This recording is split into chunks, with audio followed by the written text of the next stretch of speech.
ದಕ್ಷಿಣ ಕನ್ನಡ ಜಿಲ್ಲೆಯಲ್ಲಿ ನಿರಂತರವಾಗಿ ಮಳೆ ಅಬ್ಬರಿಸ್ತಾ ಇದೆ. ಹಲವೆಡೆ ಅವಾಂತರ ಸೃಷ್ಟಿಸಿದೆ.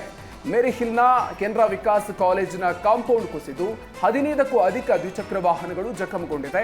ಗ್ಯಾರೇಜ್ಗೆ ರಿಪೇರಿಗೆ ಅಂತ ದ್ವಿಚಕ್ರ ವಾಹನಗಳನ್ನು ತಂದು ಬಿಡಲಾಗಿತ್ತು. ಆದರೆ ಕಾಂಪೌಂಡ್ ಕುಸಿದು ವಾಹನಗಳಿಗೂ ಕೂಡ ಹಾನಿಯಾಗಿದೆ. ಜೊತೆಗೆ ಪಕ್ಕದಲ್ಲೇ ಇದ್ದಂತಹ ಇನೋವಾ ಕಾರ್ಗೂ ಕೂಡ ಹಾನಿ ಉಂಟಾಗಿದೆ. ಇದು ಕಾಂಪೌಂಡ್ ಕುಸಿಯುವಂತಹ ದೃಶ್ಯ ಸಿಸಿಟಿವಿಯಲ್ಲಿ ಸೆರೆಯಾಗಿದೆ. ಮಂಗಳೂರಿನ ಕೌಕ್ರಾಡಿ ಗ್ರಾಮದ ಮಣ್ಣಗುಂಡಿ ಬಳಿ ಗುಡ್ಡ ಕುಸಿತ ಆಗಿದೆ. ಮಂಗಳೂರು ಬೆಂಗಳೂರು ಸಂಚರಿಸುವ ಲಾರಿ, ಬಸ್, ಟ್ರಕ್ಗಳ ಸಂಚಾರಕ್ಕೆ ಬ್ರೇಕ್ ಹಾಕಲಾಗಿದೆ.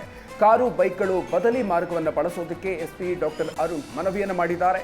ಮಂಗಳೂರಿನಿಂದ ಬೆಂಗಳೂರಿಗೆ ಹೋಗುವವರು ನೆಲ್ಯಾಡಿ ಬಳಿ ಎಡಕ್ಕೆ ಹೋಗಿ ಕೊಕ್ಕಡ ಮಾರ್ಗವಾಗಿ ರಾಷ್ಟ್ರೀಯ ಹೆದ್ದಾರಿ 75 ತಲುಪಬಹುದಾಗಿದೆ. ಬೆಂಗಳೂರಿನಿಂದ ಮಂಗಳೂರು ಕಡೆಗೆ ಬರೋರು ಕೊಕ್ಕಡ ಮಾರ್ಗವಾಗಿ ನೆಲ್ಯಾಡಿಯನ್ನು ತಲುಪಬಹುದಾಗಿದೆ. ಇನ್ನು ಬೆಂಗಳೂರಿನಿಂದ ಸುಬ್ರಹ್ಮಣ್ಯ, ಧರ್ಮಸ್ಥಳ ಸಂಚಾರಕ್ಕೆ ಯಾವುದೇ ಅಡಚಣೆ ಇಲ್ಲ ಅಂತ ಎಸ್ಪಿ ತಿಳಿಸಿದ್ದಾರೆ. ದಕ್ಷಿಣ ಕನ್ನಡ ಜಿಲ್ಲೆಯಲ್ಲಿ ನಿರಂತರ ಮಳೆಯಾಗ್ತಾ ಇದೆ. ಉಳ್ಳಾಲ ಬೈಲ್ನ ಮನೆಗಳಿಗೆ ನೀರು ನುಗ್ಗಿದೆ. ಕುಂಪಲ ನಿಸರ್ಗ ಲೇಔಟ್ನ ಕೆಲ ಮನೆಗಳಿಗೂ ಕೂಡ ಮಳೆ ನೀರು ನುಗ್ಗಿ ಅವಾಂತರ ಸೃಷ್ಟಿಯಾಗಿದೆ. ಭಾರೀ ಮಳೆಗೆ ನಗರದ ಹಲವು ಕಡೆಗಳಲ್ಲಿ ಗುಡ್ಡ ಕುಸಿತ ಆಗಿದೆ. ಅದ್ಯಪಾಡಿ ಕೈಕಂಬ ಸಂಪರ್ಕಿಸುವ ರಸ್ತೆ ಮತ್ತು ಸರ್ಕಿಟ್ ಹೌಸ್ ರಸ್ತೆ ಹಾಗೂ ವಿಮಾನ ನಿಲ್ದಾಣ ಸಂಪರ್ಕಿಸುವಂತಹ ರಸ್ತೆ ಮೇಲೆ ಮಣ್ಣು ಬಿದ್ದಿದೆ. ದಕ್ಷಿಣ ಕನ್ನಡ ಜಿಲ್ಲೆಯಲ್ಲಿ ಭಾರೀ ಮಳೆ ಹಿನ್ನೆಲೆಯಲ್ಲಿ ಇವತ್ತು ಶಾಲಾ ಕಾಲೇಜುಗಳಿಗೆ ಜಿಲ್ಲಾಡಳಿತ ರಜೆಯನ್ನು ಘೋಷಣೆ ಮಾಡಿದೆ. ಯಾದಗಿರಿ ಜಿಲ್ಲೆಯಲ್ಲಿ ಮಳೆ ಅಬ್ಬರಿಸ್ತಾ ಇದ್ದು ಕಲ್ಲದೇವನಹಳ್ಳಿ ಗ್ರಾಮದ ಬಳಿ ಸೇತುವೆ ಕೊಚ್ಚಿ ಹೋಗಿದೆ. ಹೊಸ ಸೇತುವೆ ನಿರ್ಮಾಣ ಕಾಮಗಾರಿ ಶುರುವಾಗಿದ್ದು ಜನರ ಅನುಕೂಲಕ್ಕೆ ತಾತ್ಕಾಲಿಕ ಸೇತುವೆ ನಿರ್ಮಾಣ ಮಾಡಲಾಗಿತ್ತು. ಇದೀಗ ಮಳೆಯ ಅಬ್ಬರಕ್ಕೆ ಸೇತುವೆ ಕೂಡ ಕೊಚ್ಚಿ ಹೋಗಿದ್ದು ವಿದ್ಯಾರ್ಥಿಗಳು, ಗ್ರಾಮಸ್ಥರಿಗೆ ಸಂಕಷ್ಟ ಎದುರಾಗಿದೆ. 5 ಕಿಲೋಮೀಟರ್ ದೂರದ ಒಜ್ಜಲ್ ಮಾರ್ಗವಾಗಿ ಶಾಲೆ ಕಾಲೇಜ್ಗೆ ತೆರಳುವಂತಹ ಪರಿಸ್ಥಿತಿ ಎದುರಾಗಿದೆ. ಕೂಡಲೇ ತಾತ್ಕಾಲಿಕವಾಗಿ ಸೇತುವೆ ಎತ್ತರವಾಗಿ ನಿರ್ಮಾಣ ಮಾಡಿ ಹೊಸ ಸೇತುವೆ ಕಾಮಗಾರಿ ಮಾಡುವಂತೆ ಗ್ರಾಮಸ್ಥರು ಆಗ್ರಹಿಸಿದ್ದಾರೆ. ಉತ್ತರ ಕನ್ನಡ ಜಿಲ್ಲೆಯ ಯಲ್ಲಾಪುರ ತಾಲೂಕಿನ ಅರೆಬೈಲ್ ಘಟ್ಟ ಭಾಗದ ಅರೆಬೈಲ್ ಫಾಲ್ಸ್ನಲ್ಲಿ ಸಿಲುಕಿಕೊಂಡಿದ್ದಂತಹ ಪ್ರವಾಸಿಗರನ್ನ ರಕ್ಷಣೆ ಮಾಡಲಾಗಿದೆ.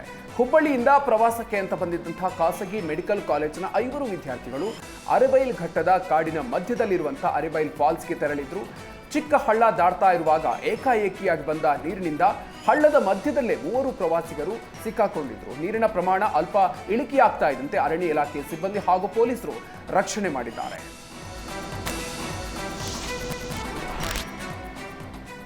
ದಾವಣಗೆರೆಯಲ್ಲಿ ಮಳೆ ಅಬ್ಬರಿಸ್ತಾ ಇದೆ. ಮನೆಗಳ ಮೇಲೆ ಬೃಹತ್ ಮರ ಉರುಳಿ ಬಿದ್ದಿದೆ. 4 ಮನೆಗಳು ಭಾಗಶಃ ಜಖಂಗೊಂಡಿದೆ. ಮರ ಬಿದ್ದಂತಹ ರಭಸಕ್ಕೆ ಮನೆಯ ಮೇಲ್ಚಾವಣಿ ಹಾಗೂ ಮನೆ ಮುಂಭಾಗದ ಶೀಟ್ಗಳಿಗೆ ಹಾನಿ ಆಗಿದೆ. ಬಡ ಕಾರ್ಮಿಕರ ಮನೆಗಳು ಹಾನಿಯಾಗಿದ್ದು ಅದೃಷ್ಟವಶಾತ್ ಯಾವುದೇ ಪ್ರಾಣಾಪಾಯ ಸಂಭವಿಸಿಲ್ಲ. ಸೂಕ್ತ ಪರಿಹಾರವನ್ನ ನೀಡಬೇಕು ಅಂತ ಸ್ಥಳೀಯ ನಿವಾಸಿಗಳು ಒತ್ತಾಯಿಸಿದ್ದಾರೆ. ಹರಿಹರದಿಂದ ದಾವಣಗೆರೆಗೆ ಸಮರ್ಪಕ ಬಸ್ ವ್ಯವಸ್ಥೆ ಇಲ್ಲದೆ ವಿದ್ಯಾರ್ಥಿಗಳು ಪರದಾಡುವಂತಹ ಪರಿಸ್ಥಿತಿ ಎದುರಾಗಿತ್ತು. ಆಟೋ ಹಿಂಬದಿ ಫುಟ್ರೆಸ್ಟ್ ಮೇಲೆ ನಿಂತು ವಿದ್ಯಾರ್ಥಿಗಳು ಪ್ರಯಾಣವನ್ನ ಮಾಡ್ತಾ ಇದ್ದಾರೆ. ಒಂದಲ್ಲ ಎರಡಲ್ಲ ಬರೋಬ್ಬರಿ 14 ಕಿಲೋಮೀಟರ್ ವಿದ್ಯಾರ್ಥಿಗಳು ಜೀವ ಕೈಯಲ್ಲಿ ಹಿಡಿದು ಪ್ರಯಾಣವನ್ನು ಬೆಳೆಸ್ತಾರೆ. ಹೆಚ್ಚುವರಿ ಬಸ್ಗಳ ವ್ಯವಸ್ಥೆಗೆ ಖುದ್ದು ಶಾಸಕರೇ ಸೂಚಿಸಿದ್ರು ಕೂಡ ಅಧಿಕಾರಿಗಳು ಕ್ಯಾರೆ ಅಂತ ಇಲ್ಲ. ಇತ್ತೀಚೆಗೆ ತಾಲೂಕು ಕೆಡಿಪಿ ಸಭೆಯಲ್ಲಿ ಶಾಸಕ ಬಿಪಿ ಹರೀಶ್ ವಿಚಾರವನ್ನು ಪ್ರಸ್ತಾಪಿಸಿದ್ರು. ಆದರೂ ಸರಿಯಾದ ಸಮಯಕ್ಕೆ ಬಸ್ ಬರ್ತಾ ಇಲ್ಲ ಅಂತ ಬೇಸರವನ್ನು ವ್ಯಕ್ತಪಡಿಸ್ತಾ ಇದ್ದಾರೆ.